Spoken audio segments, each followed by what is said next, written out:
그 다음에 이제 거기 기간 얘기입니다. 뭐에 가는 거? 기간. 네, 그 기간은 지상권이 최단기입니다. 뭐라고요? 최단기. 단기의 반대말은 최장기야. 뭐라고요? 최단기. 그러면 단기하고 장기가 있을 때 지상권은 최단기가 있다라고 기억하시고, 그 다음에 사실은 과거에는 임차권에는 최장기가 있었어요. 어디에요? 장기가 있었어요. 과거에는. 지금은 삭제가 됐어요. 예? 이따 과정에 두세요. 그럼 풀기가 편해. 그럼 전세권이 있어요. 무슨 권?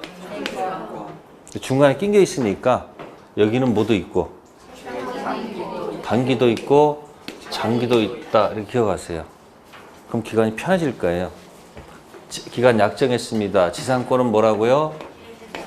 최단기고, 전세권은 거기 단기도 있고 장기도 있고, 임차권은 최장기. 근데 지금 어떻게 됐다고요? 위헌 판결 받아서 삭제가 됐어요. 시험 문제 낼까 안 낼까? 그럼 이따 과정에 두세요. 다음, 약정하지 않았을 때, 뭐 하지 않았을 때? 지상권은 여전히 최단기로 갑니다. 뭐로 간다고요?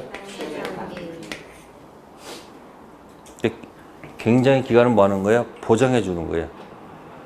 기준 기간보다 단축하면 연장한다는 거예요. 아시세요? 자, 그런데 전세권하고 임차권은 약정 없으면 소멸 뭐라고 돼 있어요? 통고란 말 있죠? 또 임차권도 뭐라고 돼 있어요? 통고죠? 통고 뭐다? 통고 이렇게 돼 있어요. 아시세요? 자, 그러면 이제 거기 이제 펜을 드시고서 법정갱신이라는 타이틀이 있죠? 네? 이제 그 전체 박스 하세요. 이 법정갱신 관련돼서 요걸 잘 정리해 놓으면 법정갱신 자체 한 문제 맞힐 수도 있고 기간에 관한 얘기를 또 풀어갈 수가 있습니다. 법정갱신은 자동갱신이에요. 네. 근데 지상권은 법정갱신이 거기 있다고 그랬어요? 없다고 그랬어요? 응? 법정갱신이 없습니다. 아시세요? 없는 이유가 뭐냐면 이것 때문에. 최단기 때문에. 기준 기간 30년, 15년, 5년보다 단축하면 이 기간까지 뭐 하죠? 연장을 시켜. 충분히 기간 보장 받아야 안 받아요? 받아요. 보장 받는데 뭐까지 둬버리면 자동갱신까지 두면 너무 과하게 보여주는 거야. 그래서 뭐가 없다? 그러니까 없는 이유를 어디서 찾은 거예요? 최단기 때문에 이게 없다고 생각하시면 돼요. 그죠? 자, 그 다음에 전세권하고 임차권은 법정갱신이 있어요, 없어요? 있죠? 그러면 법정갱신이 있기 때문에 뭐가 있기 때문에? 이 법정갱신 되면 자동갱신이에요. 무슨 갱신? 그러면 자동갱신했다는 얘기는 전 계약하고 뭐요? 동일한 조건으로 다시 연장했다는 얘기죠? 근데 특징이 뭐냐면 자동갱신된 건 좋은데 그 계약서 안에 기간만큼은 뭐만큼은? 약정이 없는 곳으로 가요. 기간이 뭐였다고요? 그러면 이쪽 저쪽 통고할 수가 있어. 그러니까 연결되는 거야. 뭐 때문에? 법정갱신은 여기 뭐하고 연결돼 있다? 통고랑 연결돼 있다라고 생각해 두는 거 아시세요? 임차권도 자동갱신되면 어떻게 돼요? 전계약 그대로 가죠? 근데 다른 건 다 같은데 기간만큼 뭐야? 약정이 없어서 이쪽 저쪽 뭐로 들어간다? 통고로 들어가는 거야. 그럼 제가 어디에 기준 잡아서 법정갱신 잡아서 지금 들어가고 있는 거예요. 네, 그래서 여기 법정갱신하게 되면 뭐다? 통고로 연결된다는 거 아시세요? 근데 이 통고랑 헷갈린 게 뭐냐면 청구야. 뭐라고? 그러면 지상권에는 통고가 없지. 있어요, 없어요? 왜 없을까? 아니, 법정 갱신이 없으니까. 그러니까 통고하고 뭐하고 한 세트야. 통고하고 법정 세트란 말이야, 이게. 그럼 통고는 도달하면 바로 끝나는 게 아니라 일정 기간이 지나야지 끝나는 게 뭐다? 통고야. 그 전세권은 갑이 하든 을이 하든 6개월. 아시세요? 근데 임대차 가면은 6 빼기 1은 5. 주인이 나가라면은 몇 개월? 6개월 지나니 끝나고, 임차인이 나가겠다 하면은 1개월이면 끝나. 동사는 5일. 그래서 뭐다? 6 빼기 1은 5. 그 숫자는 나중에 외우실 문제고, 키워드는 지금 큰 제도를 보라는 얘기야. 뭘 중심으로 했어? 법정 갱신. 아시겠어요? 시가와 조정구역이요. 자, 이것이 시가화 진행되는 속도가 너무 빨라서 시가화된다는 것은 시가지화된다. 어느 것이 개발된다는 얘기인데 이 속도가 너무 빨라서 조정하겠다는 얘기입니다. 이 시가지화가 완만하게 진행이 돼야 되지 너무 급격하게 시가지화가 진행되면 여러 가지 문제점을 가져오기 때문에 이런 급격한 시가지화 진행되는 속도를 완만하게 늦추려고 하는 겁니다. 그래서 요건 어디에 지정할 수 있느냐? 무질서한 시가지화가 일어날 수 있는 곳. 무질서한 시가지화가 일어날 수 있는 곳이면 주로 도시지역이죠. 도시지역이 주로 개발할 땅이라. 그런데 도시지역뿐만 아니고 그 주변 지역도 가능합니다. 주변 지역도. 도시지역의 주변 지역도 도시지역은 아니지만 무질서한 시가지화가 일어날 수 있다고 봐서. 사실 주변 지역에도 지적 많이 해요. 우리 도시개발법에 따라 도시개발 사업을 한다면 도시개발 구역 내에서만 해야 되거든요. 도시개발 구역은 도시지역으로 의제가 됩니다. 그 주변이 개발되면 안 돼요. 그래서 도시개발 구역 바깥에 주변 지역에 많이 지정을 합니다. 이런 곳에 대해서 어떻게 시가와 조정하는 속도를 어떻게 조정할 것이냐? 시가와 유보기간을 통해서. 시가와 유보기간을 통해서. 이 기간이 기간은 기간인데 시가지랑 관련된 개발 행위를 뒤로 미루는 지금 허락을 안 해주는. 그래서 이 기간 동안에는 시가지랑 관련된 개발 행위를 못해요. 못하는 것만큼 안정적 개발이 이루어질 겁니다. 그래서 이 시가와 유보기간이 바로 이 시가 조정에서 핵심인 기간이라 요거를 지정하는 사람이 관리계획으로 요거를 지정을 할 때 유보기간도 동시에 정하게 돼 있어요. 그러니까 유보기간 자체도 도시군 관리계획으로 직접 정하는. 마치 우리 고도직에서 높이 핵심이라고 관리로 직접 정하듯이 이것도 관리로 직접 정합니다. 직접 정하는데 그 정하기를 너무 짧아도 너무 길어도 안 돼요. 5년 이상 20년 이하에서 정하는 게 시가와 유보기간입니다. 그리고 이 기간 동안에 시가와 조정구역이 살아있고 이 기간이 끝나면 실효가 돼요. 이 기간 동안은 살아있습니다. 다른 구역은 필요한 경우 이제 해제를 해야 되겠습니다. 이건 해제할 필요도 없어요. 자동 해제. 언제 해제입니까? 언제 실효가 돼요? 그 다음날 실효가 되는. 자, 우리 실효 규정은 다 다음날이 붙어야 된다 그랬죠? 유보기간 동안에 살아있다는 얘기는 유보기간이 끝나는 날 실효된다 그러면 안 돼. 끝나는 날은 오늘 마지막 날은 오늘은 살아있지 않습니까? 오늘 24시가 될 때까지 존재하다가 다음날 내일 00시로 바뀌면서 실효가 되잖아. 그래서 모든 실효되는 규정은 다 다음날이 붙어야만 되고요. 책에도 안 적어놨지만 자동 실효가 되면 그 사실을 알려주는 실효고시도 당연히 따라붙는 얘기예요. 실효고시를 해야 다른 사람들이 할 거 아닙니까? 그리고 여기서 행위제한이 직접 국회법에 나와 있는데 시가와 조정구역에서 행위제한이라고 하면 뭐 책에 좀 더 자세히 나와 있죠. 여기서 그냥 간단하게 제가 설명 편의상이나 써보면 원칙은 금지입니다. 원칙은 금지되어 있어요. 허가 금지 묶입니다. 유보기간 동안에 못한다 그랬잖아. 이 기간 동안에 개발 못한다고 했거든요. 근데 예외적으로 허용되는 걸 둘로 나눌 수 있지 않습니까?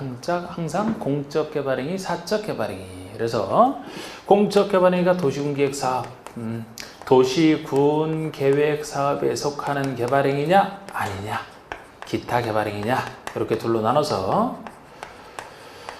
도시군계획 사업이라 하더라도 원칙은 안 된단 말이에요. 원칙은 안 되고 국토교통부 장관이 인정을 해야만 할 수 있다, 이렇게 얘기를 합니다.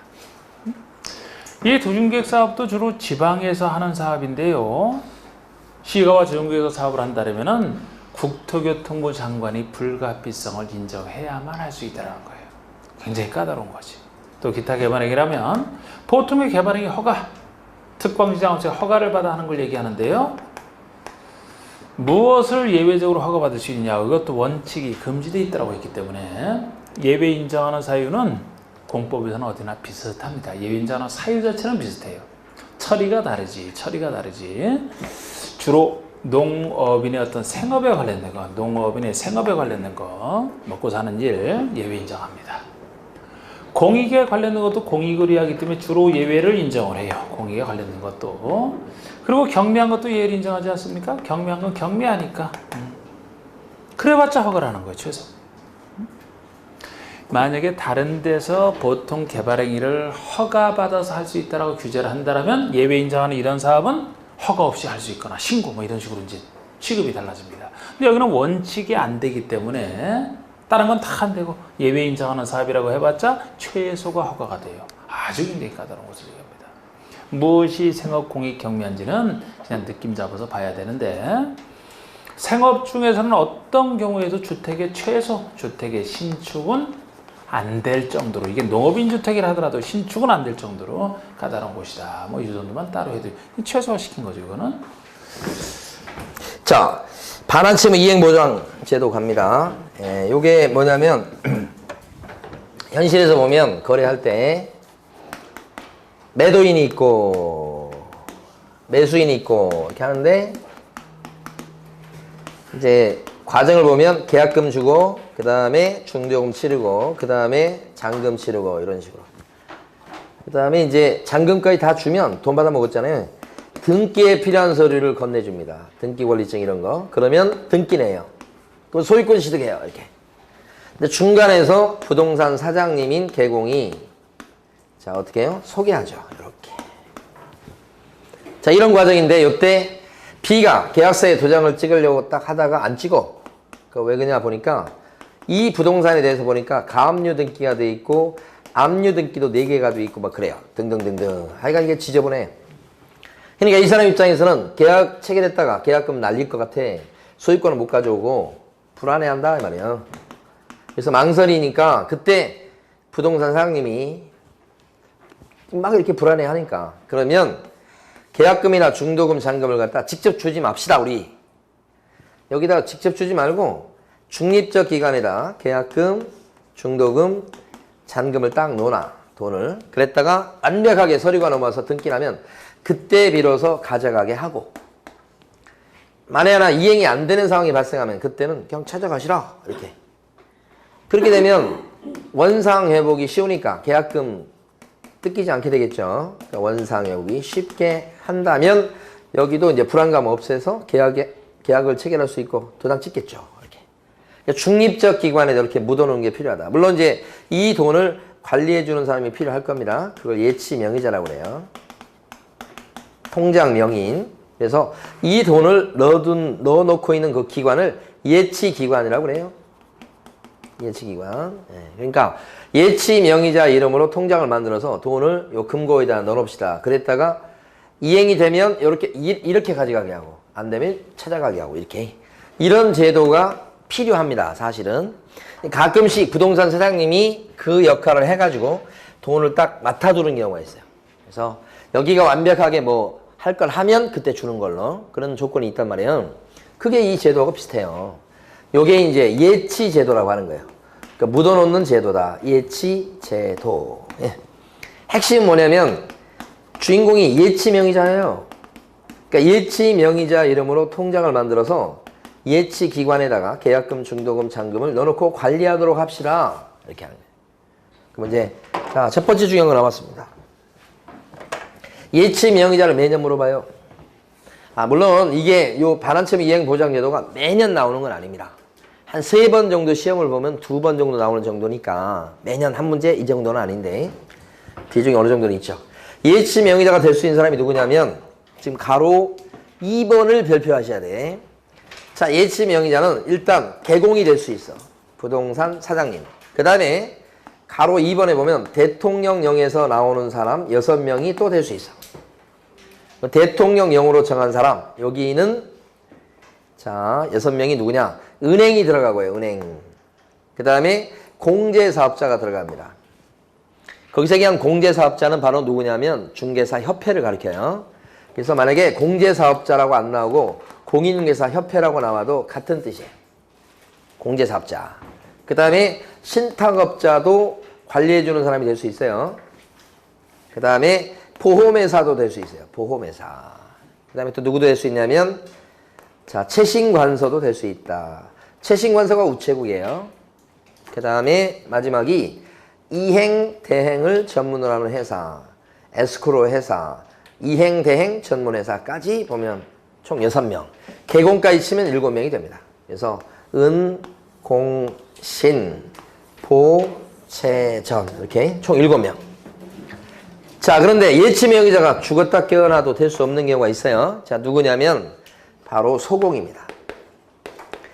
개공과 소공 혼동하시면 안 돼요. 소속 공인중개사는 될 수 없어요. 개공만 되는 거예요. 그 다음에 변호사는 여기 이름이 있나요? 변호사? 없어요. 변호사는 안 되고. 그 다음에 여기 7명을 뺀 그 밖에 제3자는 예치 명의자가 될 수 있을까요? 제3자? X죠. 이게 안 되는 겁니다. 이것도. 제3자가 나올 가능성도 높아요. 자, 이렇게 예치명의자 보시고 그 다음에 예치명의자 이름으로다가 예치기관에 넣어놓는데 예치기관은 금융기관, 공제사업자, 신탁업자 등자가 있기 때문에 예치 업무를 보는 데는 싹 들어가서 예치기관은 그렇게 중요하지 않아요. 다 될 수 있다고 생각하시면 돼. 등자 때문에 우체국도 될 수 있어요. 보험회사도 예치 업무를 봐주면 돈 관리하는 업무를 봐주면 될 수 있어요. 그렇게 중요하진 않다. 이렇게. 요게 이제 예치 제도입니다. 근데 끝에 가보시면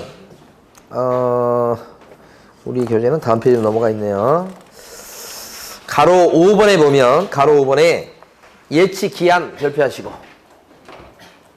요거 보면 불안해하니까 개업공인중개사가 이런 돈을 이 사람이 관리하도록 하고 언제까지 이 사람이 예치시켜가지고 관리하도록 하자고 얘기할 수 있냐면 그 예치 기한이 언제까지죠? 이행이 완료될 때까지입니다. 이행이 완료되는 건 언제를 얘기합니까? 등기 넘어올 때까지. 그 잔금 치르고 등기 넘어올 때까지. 이때까지 무도로차고 할 수 있다. 이런 뜻이에요.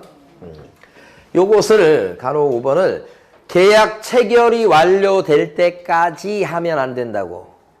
밑에 써져 있죠. 그렇게 틀리게 된다고.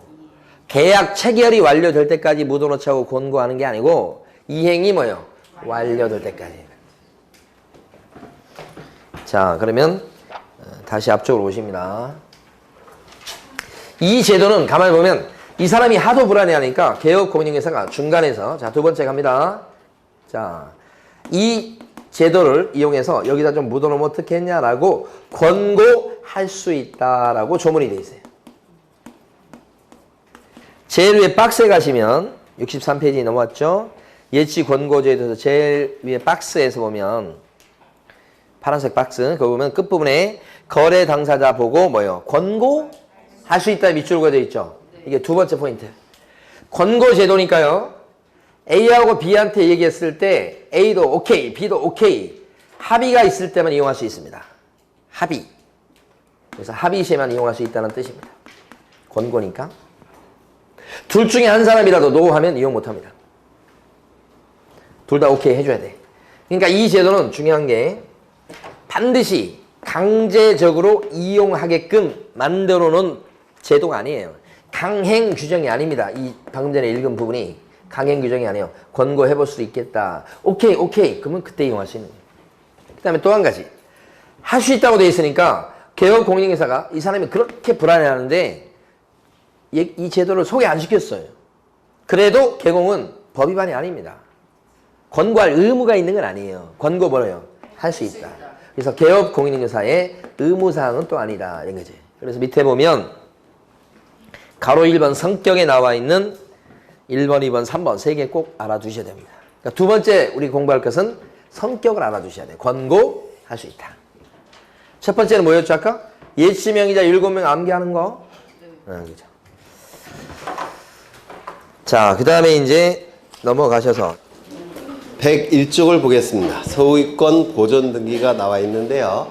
이 소유권 보존 등기는 무조건 출제된다고 생각하시면 돼요. 무조건 출제 안 되는 경우가 없다라고 보시면 돼요. 네. 그래서 우리 등기법은 출제되는 부분이 뭐 거의 정해져 있는데요. 그래서 12문제 중에서 한 9개 정도는 출제됐던 데서 계속 반복이 돼요. 그래서 네, 한 3개 정도, 2개, 3개 정도는 생소한 문제가 나오겠지만 9개 정도는 뻔한 데서 출제가 되니까 고득점도 가능한 부분이에요. 소유권 보존 등기도 뻔히 출제되는 부분이죠. 이것 좀 보겠습니다. 답은 이 부동산에 대해서 이 부동산을 소유하더라는 겁니다. 소유하게 되면 이 소유 상태를 권리로 인정하는 것이 바로 소유권이에요. 소유 상태를 권리로 인정하는 것이 소유권이라는 권리인데 부동산을 소유하는 경우는 참 다양하죠. 첫 번째, 건물을 신축하게 되면 신축한 자가 소유권을 취득하죠. 맞아요. 두 번째, 공유수면을 매립하게 되면 매립한 자가 소유권을 취득하겠죠. 세 번째, 규약상 공용 부분을 폐지하게 되면 더 이상 공용 부분이 아니죠. 그러면 전유 부분으로 복귀가 될 텐데 전유 부분이라는 말 자체가 구분 소유권자가 전적으로 소유한다는 뜻이에요. 그러면 전유 부분에 대한 소유권을 취득하는 자가 있겠죠. 그때도 소유권을 취득하는 자가 있을 겁니다. 이때 이 소유권자는 자신의 소유권을 보호받기 위해서 다른 자에게 알려야 됩니다. 자신에게 소유권이 있다는 사실을 알려야 돼요. 알리는 방법이 있을 텐데 부동산의 경우에는 알리는 방법, 공시 방법이 뭡니까? 등기를 갖추는 겁니다. 등기를 갖추는 거니까 요 갑은 등기소에 가서 등기를 갖춰달라고 요구합니다. 이때 이 등기를 뭐라 부르죠? 보전 등기라고 불러요. 그래서 보전 등기를 신청하게 되면 등기관은 보전 등기를 실행해 줄 겁니다. 이렇게 등기를 실행해 줄 거예요. 소유권 보전가.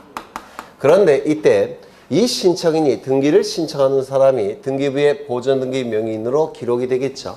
그렇다면 이 신청인은 소유권이 있다는 사실을 등기관에게 증명을 해야 될 겁니다. 맞아요. 이 소유권을 증명할 수 있는 자만이 이 보전 등기를 신청할 수 있는 사람입니다.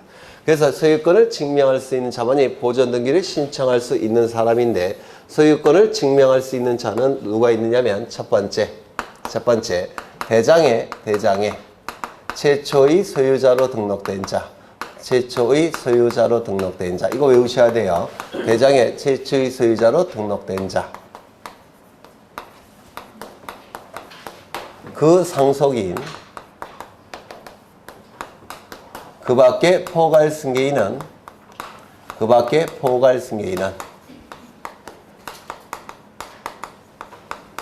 요 대장을 통해서 자신에게 소유권이 있다는 사실을 증명할 수가 있습니다.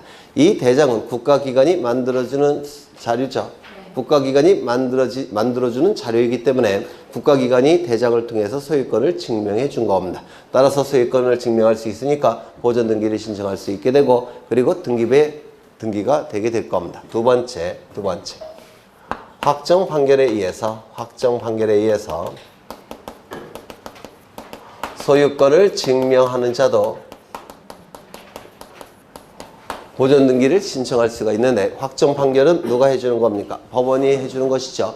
법원이 소유권자로 증명을 해줬기 때문에 그 자도 보전 등기를 신청할 수 있고 등기소는 등기를 해줄 수 있다는 겁니다. 세 번째, 수용에 의해서 소유권을 증명하는 자도 보전 등기를 신청할 수가 있는데요. 이 수용은 국가기관이 수용한 토지수용위원회라는 국가기관이 수용 절차를 주관합니다. 그래서 토지수용위원회에서 소유권 취득을 증명하고 있기 때문에 보존등기 신청할 수가 있다는 겁니다. 네 번째, 특별자치도지사, 시장, 군수, 자치구청장의 확인에 의해서 소유권을 증명하는 자도 보존등기를 신청할 수 있다라고 얘기를 합니다. 이때 특별자치도지사, 시장, 군수, 자치구청장은 공적인 기관이겠죠. 뭐 국가기관은 아니겠지만, 네, 이것도 얘네들이 소유권을 증명하기 때문에 보존등기를 신청할 수가 있다는 겁니다. 요 네 가지는 반드시 외우셔야 돼요. 가장 빈번하게 출제가 되는 게 요 네 가지인데요. 이때 첫 번째부터 세 번째, 요 규정은 우리 부동산 등기 규칙 제65조에 규정되어 있습니다. 1호, 2호, 3호, 4호 이렇게 규정되어 있는데요. 이때 첫 번째부터 세 번째까지는 건물에 대한 보존등기도 신청할 수가 있고 토지에 대한 보존등기도 신청할 수가 있는데 요 네 번째는 건물에 대한 보존등기 신청은 가능하지만 토지에 대한 보존등기 신청은 허용되지 않습니다. 이게 보존등기에서 가장 많이 출제가 됐던 지문이에요. 이거 꼭 외워두셔야 돼요. 특별자치도지사, 시장, 군수, 자치구청장이 확인에 의해서 보존등기를 신청할 수 있는 것은 건물에 한한다는 거. 이게 자치구청장에 의해서 자치구청장의 확인에 의해서 토지 소유권 보존등기를 신청할 수 있다. 이렇게 자꾸 출제합니다. 이거는 뭐만 신청이 가능하다고요? 건물만. 그렇죠. 이걸 자꾸 출제하니까 좀 기억해 두셔야 됩니다. 그러면 이 네 번째는